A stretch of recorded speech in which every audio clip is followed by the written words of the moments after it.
Hey everyone, thanks for tuning in to another one of my tabletop baseball videos. Tonight what I'm going to try to do is tackle a pretty big project here. It's kind of ambitious on my part for a number of reasons. One is I have a lot of content to cover, and so this very well could be two videos. The second thing is I have a bunch of information I'm going to try to convey here. I think it's all related, but I struggled to tie it all together and do it in a logical order. I think it'll make sense. The third thing is, I'm still learning about a lot of this stuff that I'm going to talk about, and I may express a few opinions, but that's not really my goal. My goal is to just throw some of these ideas out here to be thought-provoking and maybe promote some discussion. So as always, comments are welcome. Likes and subscribes are fine too, but comments are definitely welcome because I think this could be an interesting discussion. So with that, the topic of this video is baseball sim design considerations.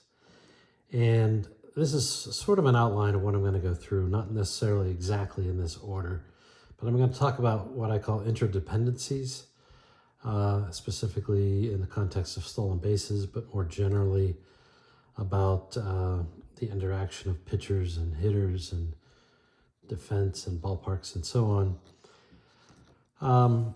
I'll talk more specifically about certain design considerations. I'll mention accuracy now because I think it's important context for this video.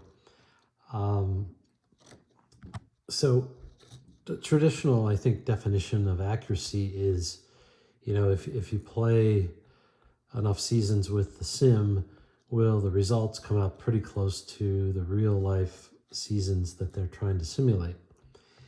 And to be honest, my own bias is toward a sim replicating the performance of the player in the season that he participated in. Now that's my bias and my starting point.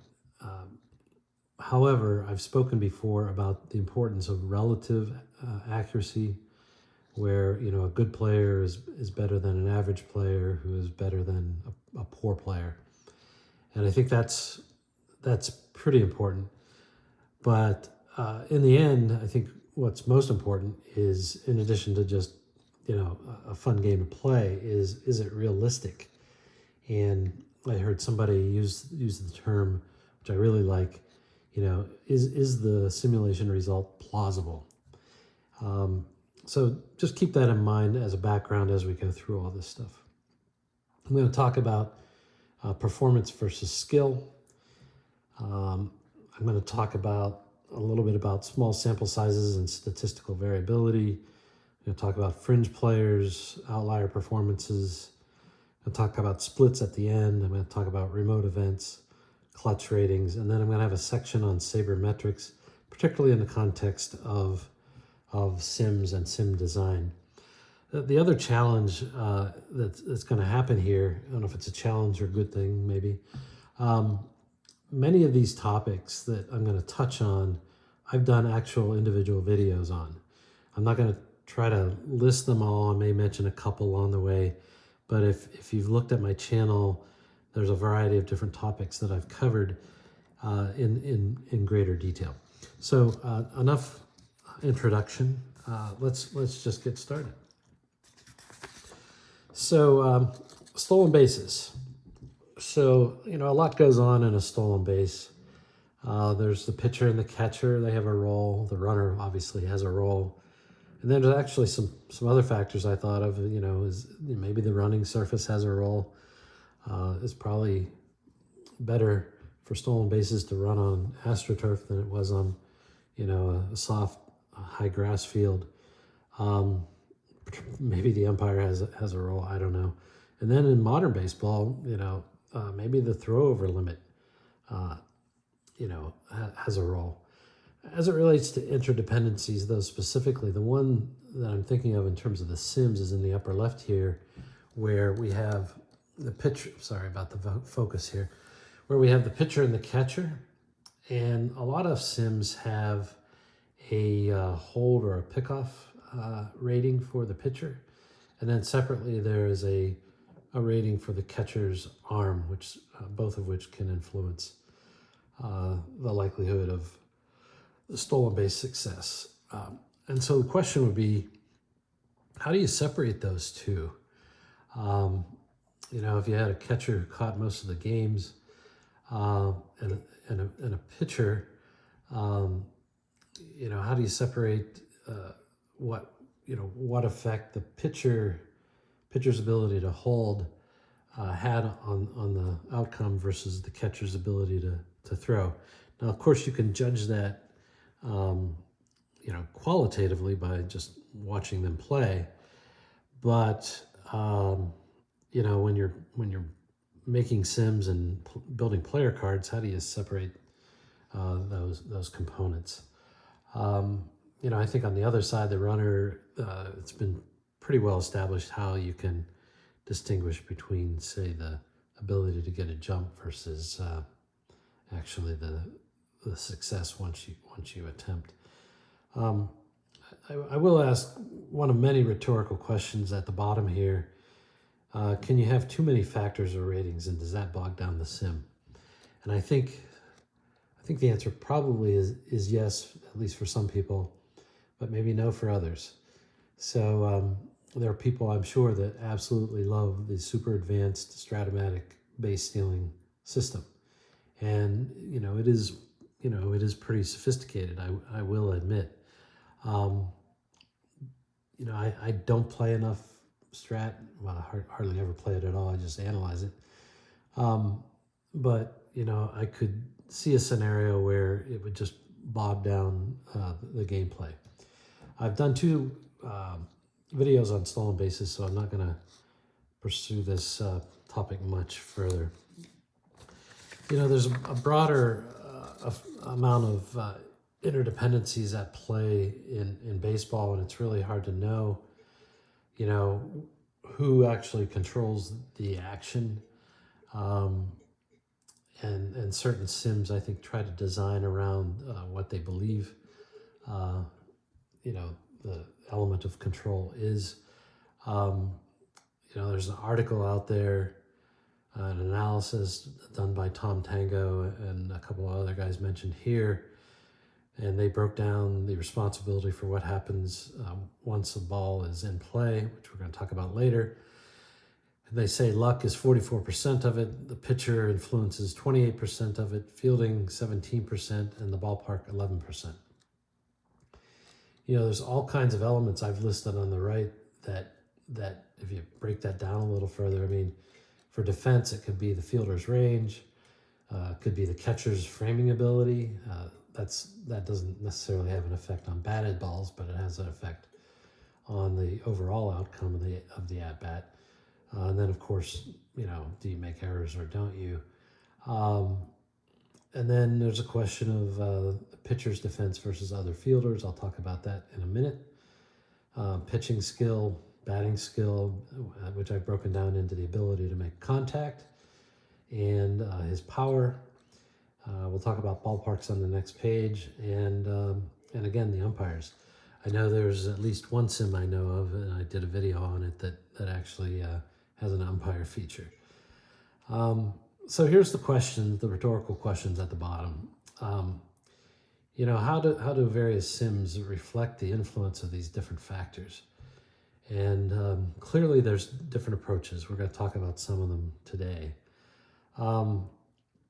Does the game design reflect perceived or actual influences?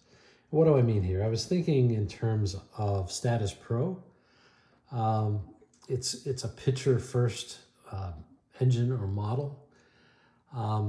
However, from a mathematical standpoint, it is largely just a different way to get to an answer that's analogous to, say, a strat 50-50 system. So to the extent a pitcher is going to control more of the at-bats, that's going to be compensated for on his card, say with fewer hits or what have you. So you'd have to watch my statispro video to really get to the heart of that. The third bullet here I think is important, and it's part of what I'm trying to get at with this first part of this video. Once you've isolated a certain factor and rate it and build it into the sim, do you then adjust the rest of the player's card to offset what you've just accounted for in the rating? And one example I have is the old Sports Illustrated baseball game. And it was built on a team defense model, and the higher the team defense rating, the more chances there were for what was called an automatic out. And when I make charts or cards for Sports Illustrated pitchers, what I do is I actually take into account the defense that played behind him, and I remove the effect of that defense and then calculate his chart or his card kind of neutral of that effect, so that when you combine his card with the defense that plays behind him, you'll get to his net performance. And I think that's a useful approach. And I think one reason why that's useful is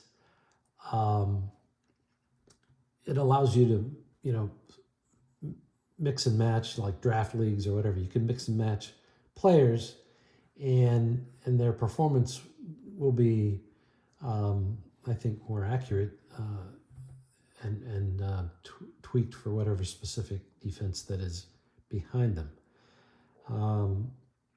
I don't know that all sims do that. I don't know that they don't. Anyway, and then I was just thinking about pitchers' defense, and this, quite frankly, the whole reason for doing this video came up in a discussion in a Facebook group,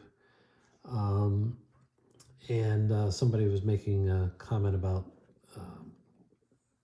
Bob Gibson, I think, and then some other pitchers were named, like Pedro Martinez and Greg Maddux. And I just made the point that one of the things that differentiated Greg Maddux, in addition to his pitching, was his own personal defense.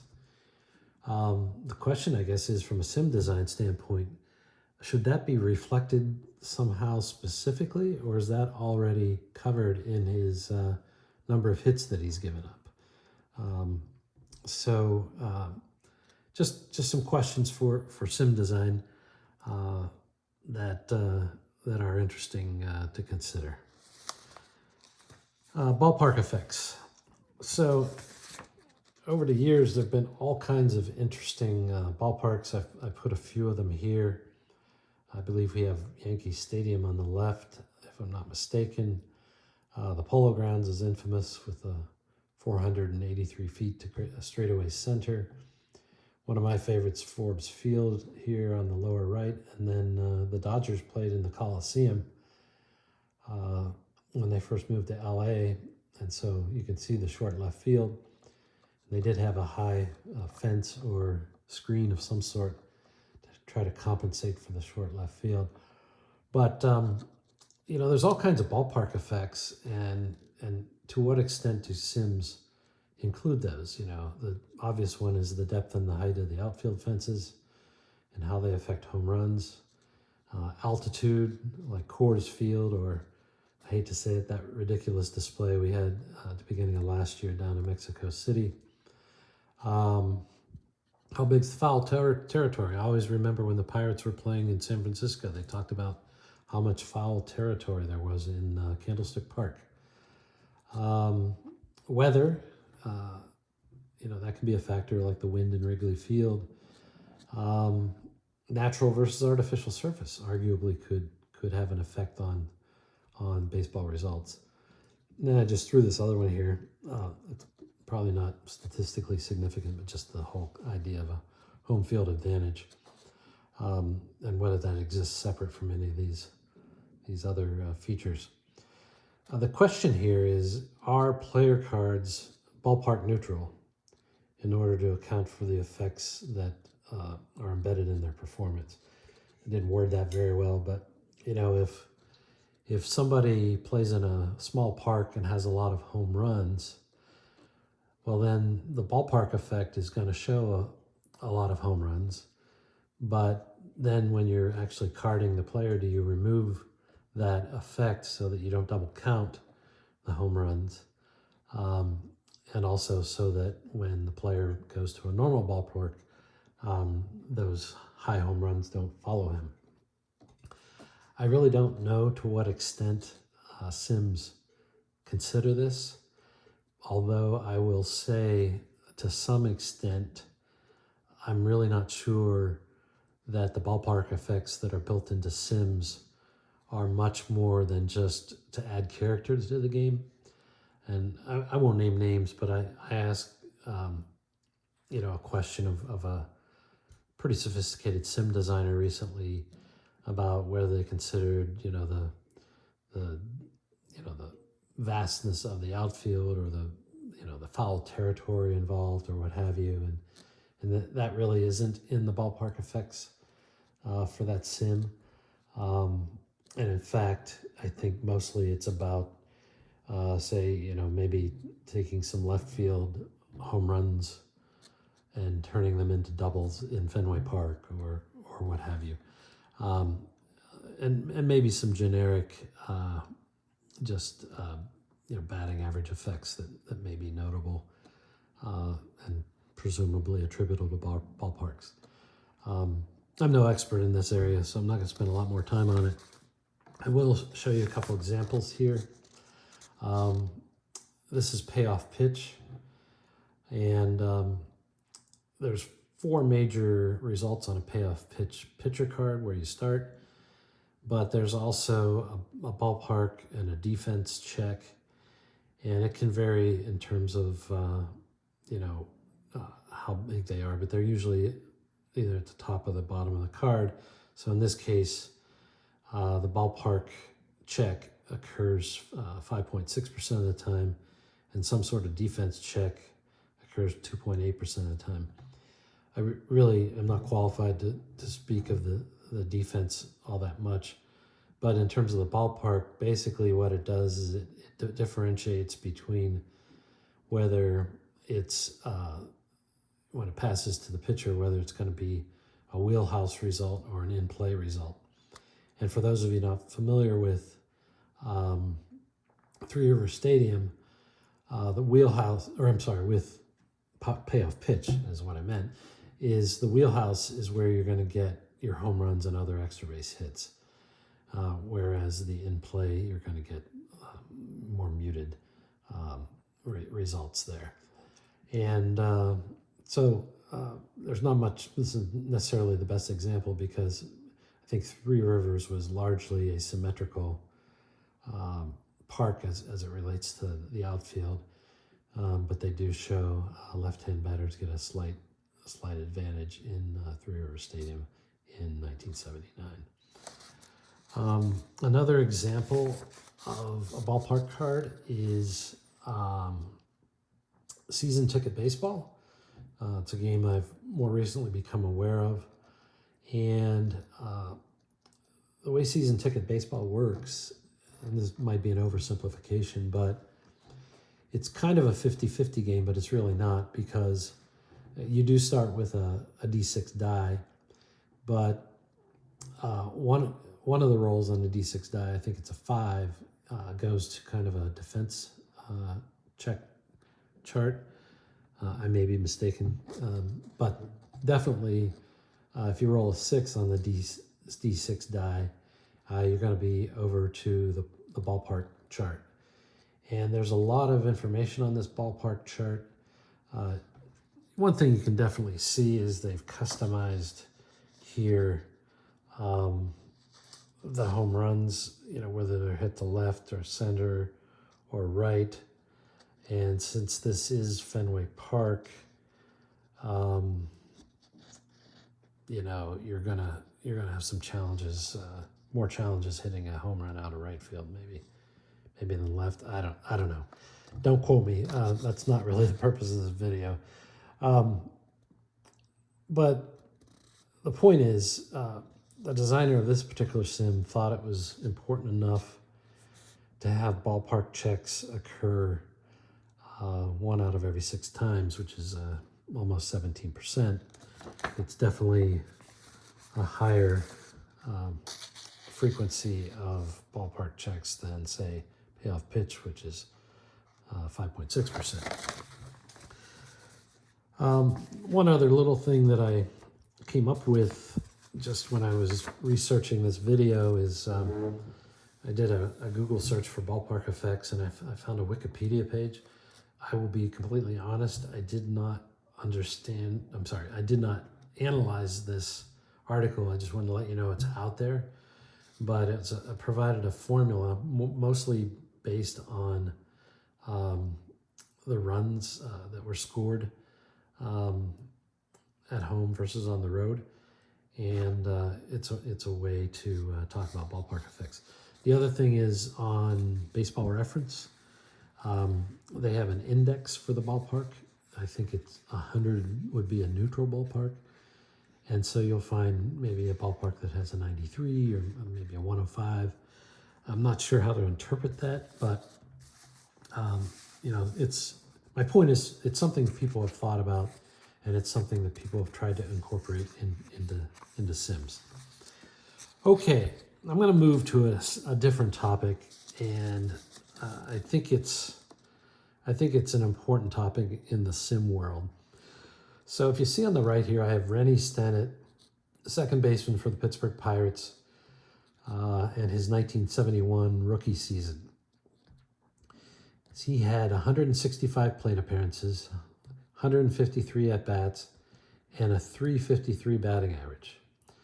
Now, he was not on the World Series roster, probably because they had 2 other second basemen on the team, one being Bill Mazeroski, one of the heroes of the 1960 World Series, and Dave Cash, who was a very competent second baseman in his own right.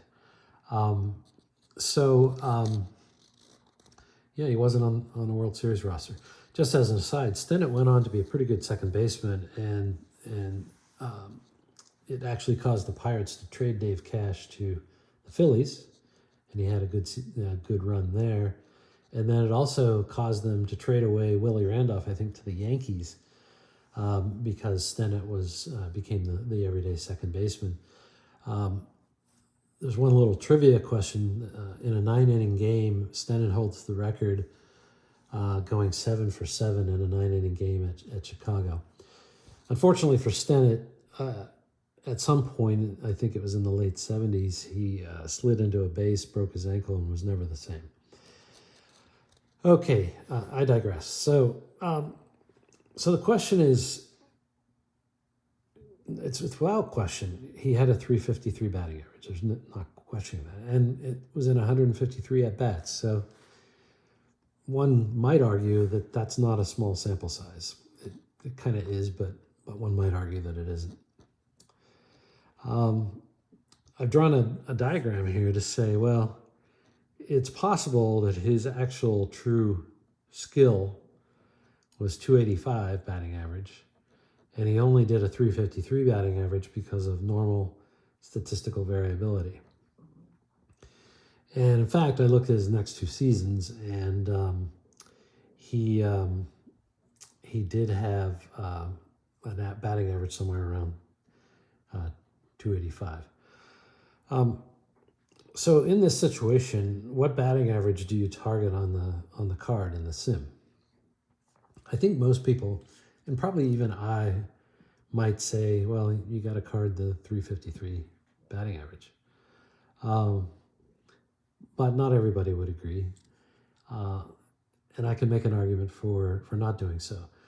If you are going to target the .353 batting average, then you're going to have to limit his appearances if you're doing any kind of a replay.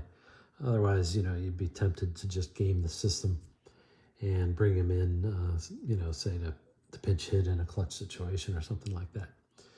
Anyway, so if you were going to try to reflect his real underlying skill instead of this outlier performance, how would you do it? So over on the right, I've mentioned a couple ways. And one is to just charge him with 337 plate appearances or at-bats and assume that they were outs. Well, that would bring his batting average down to 110. So that's not reasonable. You wouldn't card a guy at 110 that just hit 353. The other way, which I did not invent, is to add 337 additional at-bats, but assume that those at-bats, the performance was equal to the league average. When you do that, his batting average is 284. And so maybe that's what you card, or maybe not. So I've got some questions at the bottom. The first one we've already asked. Second one is, how do you identify underlying skill? It's a good question. The related question is, should outliers be adjusted or normalized in some way when you're carding a player for a sim? And then a related question is, at some point, does it just not make sense to card a player? Now, I did a video about fringe players and my suggestion. I know there are dogmatic replay people who want to see a card for every player that played, and they want that card to reflect his actual performance. Even if it's one at bat and the person got a home run, then he's going to have a bunch of home runs on his card. I don't personally subscribe to that approach. I will do one of two things. I will either create a fringe players card to aggregate the results of all the fringe players, or I may somehow adjust out unusual performances. Like here, I might make Randy Stenton a 300 hitter if I was going to give him a card for the sim. So I think it's an interesting question. Obviously, somebody like Stratomatic and a lot of other sims I've seen say, hey, his performance was his performance, and it's up to the replayer or the gamer to decide how to use the card. I think that's enough on that topic. Let's talk about clutch ratings. So I think there's a consensus, fairly broad consensus in the sabermetric world anyway, that there really isn't clutch performance in the truest sense. And the converse of that is that what looks like clutch performance is just part of normal statistical variability. However, sims do have clutch ratings occasionally. Stratomatic has one for hitters. As I understand it, the idea was this was needed to ensure that the RBI stats are correct for the players. I don't fully understand it. I even read more about it right before I recorded this video. I guess my question is, if you, and that's the last question on this page here, is, well, if you do add a clutch feature so that in certain situations the player will perform better, then do you correspondingly reduce his expected performance in the rest of the situations? Who knows? There's a couple other games that I am aware of that use some sort of kind of clutch approach. I did a video recently about Big League Manager, a pretty old game, I think from the 50s, 60s, maybe 70s onward. If you look right here, the pitcher had a batting average adjustment that they did. This is -4, -1 to the hitter's batting rating. And the first one is when bases are empty, and the second one was when men were on base. And it's pretty clear from what I've read that they truly did make sure when you blended them back together that the rating he got in this case a -4 and a -1. You blend them back together, it's a -2.65. That's very close to what I think you should have, which is a -3 if you blended them all together. So that was one interesting case of doing clutch ratings for pitchers. You can't really see this ballpark baseball card very well, but they actually had, for batters and pitchers, they had left-right splits, and then within each split section, they had, again, runners on base versus bases empty set of results. How they did that, when this game was first created, and what stats they had available and what tools they had available, I don't know, but I do admire the attempt. The only issue you have here again is one of small sample sizes, and is what you're carding, really reflective. Even if clutch was a thing and it was skill instead of luck, there's still a certain variability behind it. More recently, I did a video where I reverse engineered a game called Pennant Drive. They also had, for certain ratings, they had a kind of a bonus if men were on base. While it would seem that that's a clutch rating, I'm not sure that it really is. The more I worked with the math, I think it was just a way to add some precision to a game engine design that didn't have really sufficient precision built into it. But the basic question is, should Sims attempt to replicate clutch performance? And, I'll save one of my loyal listeners from actually commenting on this, but on many of my videos, he's commented about the 69 Mets and how they outperformed what you would expect in real life with runners in scoring position. And so the premise of the comments was that if you're really going to have an accurate sim or representative sim of what happened, then what you're going to have to do is make sure that the engine or the player cards reflect this differential in performance with bases empty or with runners in scoring position or not in scoring position. So, food for thought. I think I'm going to wrap up part one of the video with just a different topic, but it's somewhat related to the small sample size and so on. But I just asked a simple question: should Sims allow for remote events that didn't happen in the season? And my answer to this is yes, if possible. I got a couple examples over here. There are more, but in 1977, Toby Harrah and Bump Wills hit back-to-back inside the park home runs on consecutive pitches. It's the first and last time that this has happened in Major League Baseball history. Clearly a statistical anomaly, almost beyond plausible that could happen, but it did. And then we have Bartolo Colon, who over the course of his career, only hit one home run, but it's kind of famous or infamous that he did so. I would prefer that a sim has some remote ability for Bartolo Colon to hit a home run. So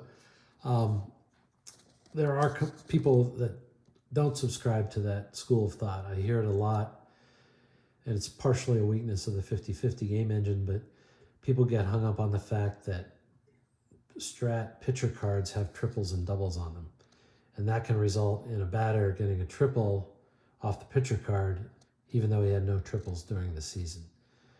Now, I think there's probably some homebrew fixes to some of that, but maybe strat was a bad example. I have here one of my homebrewed statispro cards, and I don't know how much you know about statispro, but once in a while, when you flip a fast action card, a BD indicator comes up, and that essentially was a clutch batting type rating. And so what I do in my BD ratings, it allows for a possibility of doubles, triples, and home runs. And the consensus when building cards is you just take their actual extra base hit performance and reflect that in the BD ranges. Well, in my case, I make sure there's always at least one double, triple, and home run on a batter card in the BD range. Now, this is going to be a pretty remote occurrence. And I've talked about kind of how remote it really is in another video. I'm not going to talk about the math of it here, but I just think it's useful. Anybody swinging a bat in theory could hit a home run at the major league level. So, that's what I did.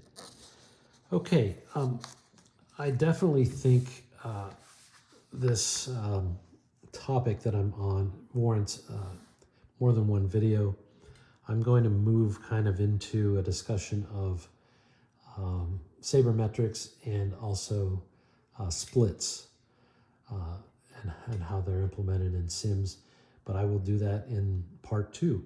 Thanks for tuning in, and appreciate your support. Take care. Bye.